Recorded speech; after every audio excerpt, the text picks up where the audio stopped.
I'm very proud to say that this is the first album of the year list for 2021 that has ever been posted on this site. Everyone's kind of late to this, to be honest, and it's kind of embarrassing. 2021 was the best year of music in recent memory. It featured many new bands striving to build upon and segment themselves in the scene, and many bands returning and trying something new and groundbreaking. These 10 albums that I'm going to talk about today are perfect examples of that, each being completely different from each other, yet permeate excellence in their own unique ways.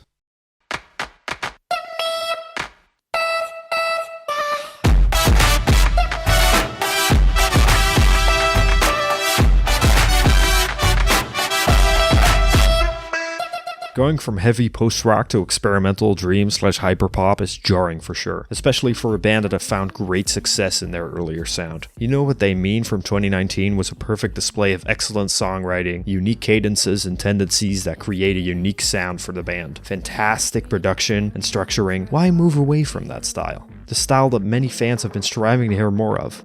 It's because Bent Knee have something to say. Every member of this band serves their own purpose in this release, and that's more apparent with this release than any of their earlier works. The intricate drumming that adds to the free-flowing feel, the dynamic and diverse vocal work, gorgeous string sections. I could list millions of things that I love about the synergy of this group. I really could. The diversion of expectations is not only rooted in the core sound, but also in the sequencing of the record. Every single second of the album, I'm wondering what will be next. The contrast between the tracks Fighting All My Life and the Upward Spiral is astounding. So you might be asking yourself, Heinas, how can that clashing of sound lead to a cohesive album? Simple. The dissonance. Much like a very close contender for this list, Fax Gang's Aethernet, Frosting feels distant and almost formless. Every song feels like a transmission from a distant planet, at times twisting and weaving into each other, which creates this off-kilter and fleeting feeling. Yet it hits you with emotional and thought-provoking bangers, with beautiful melodic instrumentation. There aren't a lot of bands that can pull off shifting away from their core sound into something new and unique. This is a new form of hyperpop and prog/pop rock that I've never seen before, and I'm excited to see where this type of sound leads them in the future. Check out Queer Gods and Set It Off.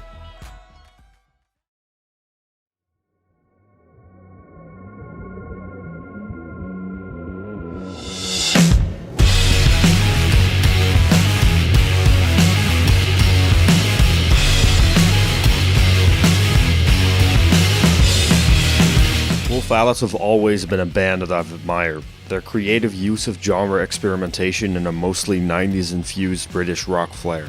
This 90s infused rock stuff can get very overbearing and preachy when executed without merit or heart. There are plenty of bands out there that I will not name yet, that use nostalgia of different time periods as a crutch to excuse their terrible songwriting and amateurish instrumentation. This is why Wolf Alice is such an incredible band to me. They have really carved out their own niche of the genre, not using time periods as a crutch, but instead purely as inspiration. Their last two albums were incredible, to say the least. The genre experimentation and versatility of the band was always staggering. They nailed every single sound that they tried. There was always one prevailing issue with the band in my eyes, though. Even though they poured their hearts out for every track on every project, the albums felt disjointed. There didn't seem to be a connection between the tracks, which made the albums feel like a collection of great songs instead of a great conceptual piece. And yeah, on Blue Weekend, they nailed that here perfectly. I love the feeling that every song carries on to the next. Apart from the better than ever instrumentation and vocal work, Jesus Christ, the vocal work is incredible. I was legit floating at points. The thing that surprised me the most was the attention of detail to the sequencing. This album flows incredibly by utilizing the trippy girls' night out narrative and the tight and consistent production. The album feels physical and a whole lot more mature. Check out Lipstick on the Glass and How Can I Make It Okay?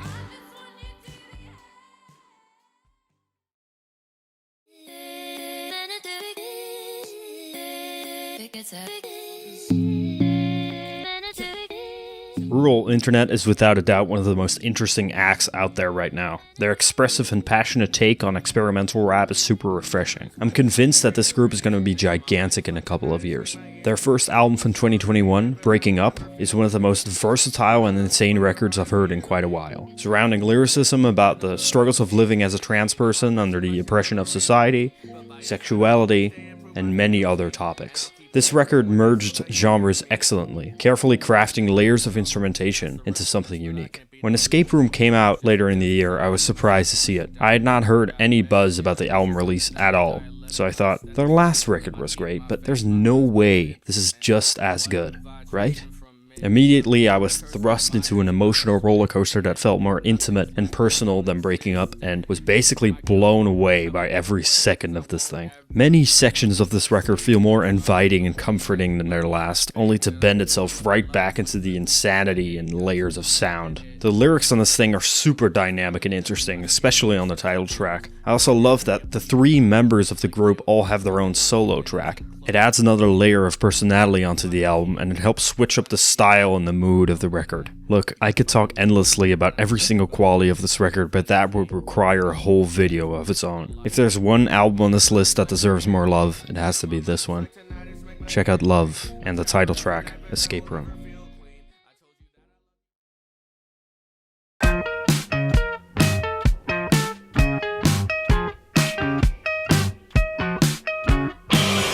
Let's just be very fucking clear here. Right off the bat, this is a fantastic listen. Every nook and cranny of this thing is bafflingly detailed and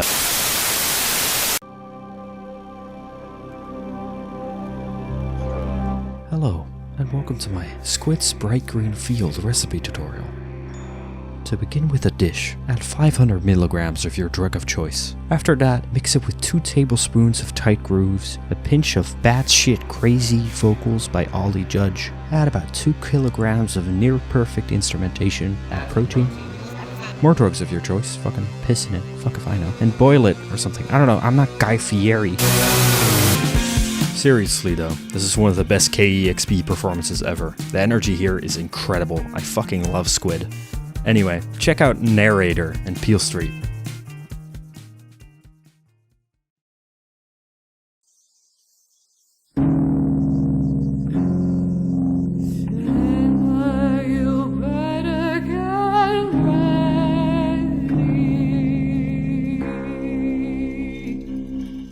The absolute anxiety that looms over this record is piercing, exploring many topics surrounding religion, depression, and the endless feeling of hopelessness, all homing in on one specific theme: abuse and its many hands. Whether it's physical, emotional, or mental, abuse lingers over this record with an unbearable shadow. Every second of this album, I not only felt watched, I felt judged. Like through the music, I could feel the shape of the abuser, and its outline is terrifying. I can't imagine the pain Kirsten went through in the making of this project. All I can say is that it's downright one of the most visceral and terrifying displays of anguish that I've ever heard. Every shred of this album feels perfectly executed. The instrumentation is sparse yet feels intentful and sprawling. The ending of Man is Like a Spring Flower is utterly breathtaking and feels extremely cathartic. It blew me away. This album feels academically written and very purposeful in intention and direction. I highly recommend not only listening to it, but also studying the meanings behind every topic that Lingua Ignota explores, however terrifying they may be. Check out The Order of Spiritual Virgins and Man is Like a Spring Flower.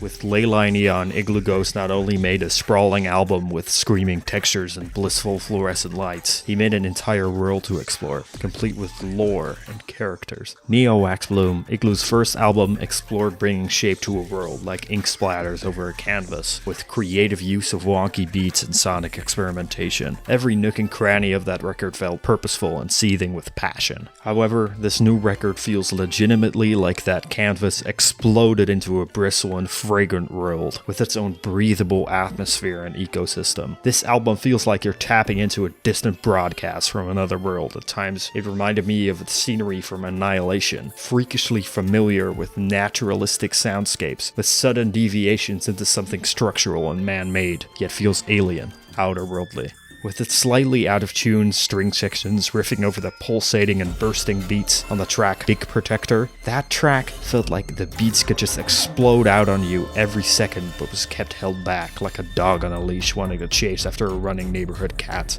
And when the explosion finally happens, it's extremely satisfying. Pimple-popping perfection. Check out Big Protector and Sylph Fossil.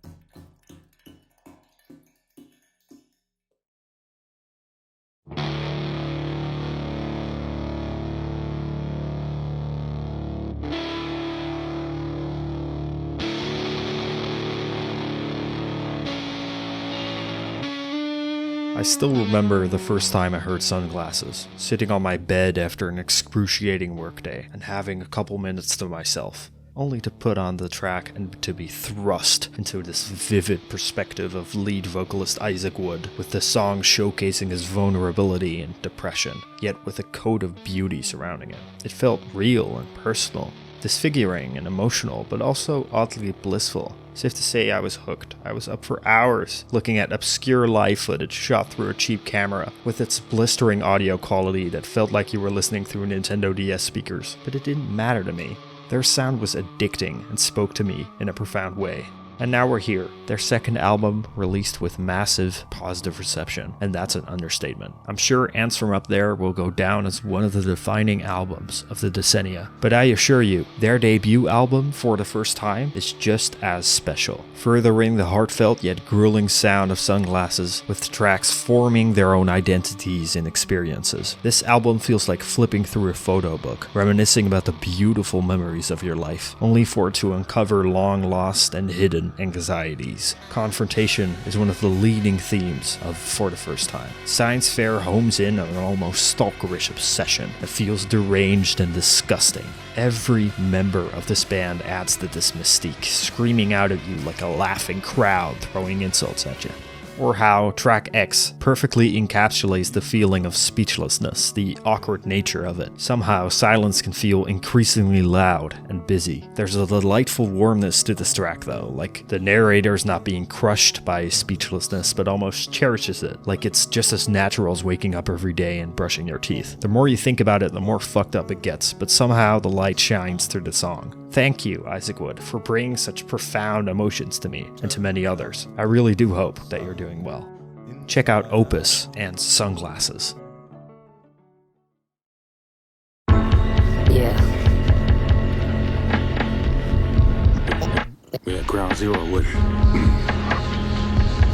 Got a stiff arm. Truly one of the most unique albums I've heard in quite a while. The absolute manic insanity displayed here is often disfiguring, disorienting, and nightmarish. The whole album, you just feel like the walls around you are growing closer to each other, and every moment now they can crush you until there's nothing left. There's a sense of hopelessness and loss in the entire atmosphere of this album, yet something comforting about it. After suffering the loss of their band member and good friend Jordan Groggs, who died at 32 2 years ago, Richie with a T and Parker Corey channeled their grief, pain, and love into this album. With lyrics bordering on absurdity and conspiracy theories about a world completely decimated by human-made disaster, yet in between the rubble of the wasteland they find memories of what used to be and the beauty in it. The permeating feeling of absence on tracks like Topics for You and Postpartum is crushing, absolutely heartbreaking. Yet every line uttered on those songs have a sheen of love for Groggs. Even though he may be gone in a physical sense, he's still there and lives on in the music.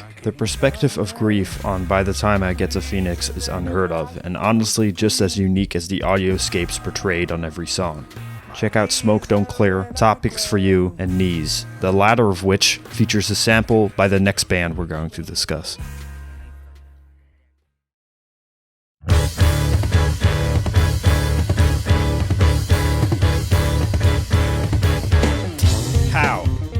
How does this band exist? After Schlagenheim ruled my Spotify listening schedule for months, Black Midi returns with another masterpiece, another 10 out of 10. I can't believe that in just 2 years, these guys have made some of my favorite albums ever. In just 2 years, they climbed up my favorite bands of all time list to sit next to my number one, Alt J, which I've been listening to for 10 years. Honestly, unreal. Just as unreal as the rhythmic complexity, variety, and pure artistry on Cavalcade. While Schlagenheim showed a hellscape of manic energy and piercing noise with occasional pleasant softness, Cavalcade takes a more tangible approach, channeling more post and jazz rock energy on this entire album. Not afraid to push themselves to greater heights, Jordy Group's vocals have evolved into something more conventional yet unique, unlike anything that I've ever heard. Truly our generation's David Byrne. His lyricism ranges from stories about a cult leader that slowly gets destroyed by his own followers to the importance of savoring creativity over expectations. But don't underestimate the lyrics and energy of Cameron Picton, who crushes it on Diamond Stuff and Slow. There are so many layers in every nook and cranny of this thing. It's like an onion the size of Jupiter. Black Midi aren't afraid to get into a more grotesque and crushing angle of rock on tracks like John L. and Slow. After destroying your ears with the absolute complexity of sheer over-encompassing noise, they suddenly shift into a beautiful ballad, like on Marlene Dietrich, which focuses on the hypocrisy of audiences reacting to a young actress's pain.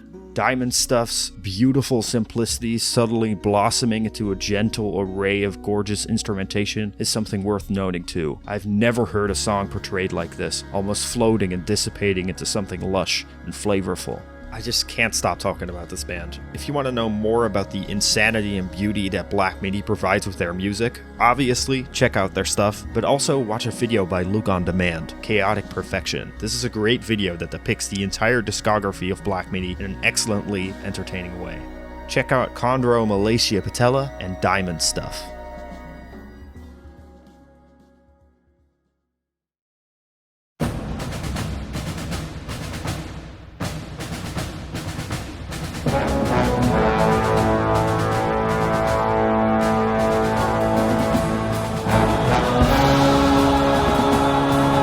Yeah, Kendrick wasn't kidding. Little Simz has created a sprawling, generation-defining album that shows introspection in a completely whimsically creative way. The way she shapes this fantastical world that could be corny as shit if done by anyone else, but she articulates it so perfectly by her detailed lyricism about the troubles of her own life, her mistakes, and her accomplishments. Introvert starts this album off as one of the best songs that I've ever heard, with its grand orchestration and powerful topics over a beautiful flow, and the rhyme schemes by Simz, accented by gorgeous vocals of Cleo Sol. Every nanosecond of this song is meticulously detailed and thought through, with so much soul and purpose, and every song that follows after this is just as well orchestrated and detailed as Introvert, like the grooving positive atmosphere on Woman, which covers the pure love that women around the world deserve to feel. Immediately after this, it shifts to Two Worlds Apart, where Simbi talks about her accomplishments and juxtaposes it with her life and her relationships back home, which in turn leads to I Love You, I Hate You, where Simbi talks about her complicated relationship with her father, where she portrays him as a monster at times, but shows him as a human enslaved by the system that impacts everyone's decisions. Those societal problems are discussed further on Little Q, which covers the stabbing of her nephew in the perspective of his eyes eyes and how he sees the perpetrator.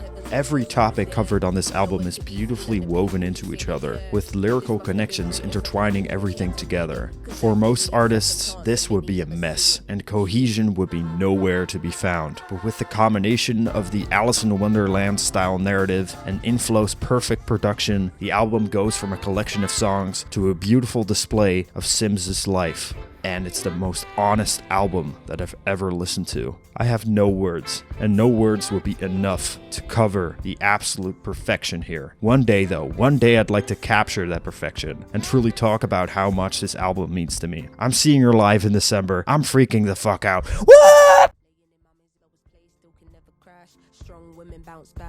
Well, thank you for watching this chaotic ass video. My intention was to release a lot more videos than I've done in the last couple of months, but I've just been caught up in work and my exams and all that bullshit. But that doesn't mean that I stopped thinking about ideas for the channel. Those have been brewing and brewing and brewing, and I've had so many great ideas, and I'm so excited to explore them all. So keep your head up, alright? More videos are coming more frequently, I promise that. And yeah, I hope you enjoyed this one. Please do check out every single album on this list. You might not enjoy every single one of them, but these albums are truly worth your time. You know what's also worth your time? Subscribing, you know? There will be more videos just like this one, or even better, that will be coming out soon-ish. Look, don't expect me to rapid fire videos at you. I really believe in quality over quantity, so I want to work on every video with as much detail as I've done before, and I just want to improve on something every single video. So yeah, I hope you enjoyed, and hopefully I'll see you next time. Bye bye.